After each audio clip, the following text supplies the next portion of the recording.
மட்டக்களப்பு பூனொச்சி முனை கடற்கரை பகுதியில் இன்று மாலை வீசிய கடும் காற்று காரணமாக கடற்கரைக்கு அருகிலிருந்த பள்ளிவாசலின் கூரைக்கு சேதம் ஏற்பட்டுள்ளது. சுழல் காற்று கரைக்கு வரும் காட்சிகள் அங்கிருந்தவர்களின் கேமராவில் பதிவானது.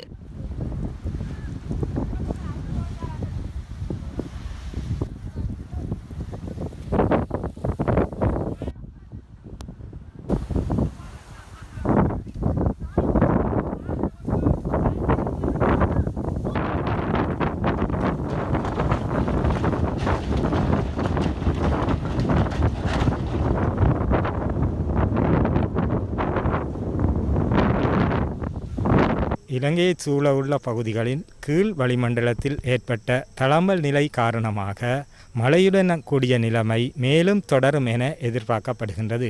நாட்டின் பெரும்பாலான மாகாணங்களில் பல இடங்களில் பிற்பகல் 1 மணிக்கு பின்னர் மழை அல்லது இடியுடன் கூடிய மழை பெய்யக்கூடிய சாத்தியம் காணப்படுகின்றது.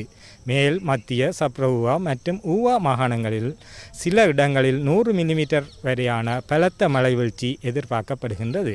இடியுடன் கூடிய மழை பெய்யும் வேளைகளில் அப்பிரதேசங்களில் பலத்த காற்று வீசும். இடிமின்னல் தாக்கங்களிலிருந்து ஏற்படும் பாதிப்புகளை குறைத்துக் கொள்வதற்கு தேவையான முன்னெச்சரிக்கை நடவடிக்கைகளை பொதுமக்கள் மேற்கொள்ளுமாறு அறிவுறுத்தப்படுகின்றார்கள்.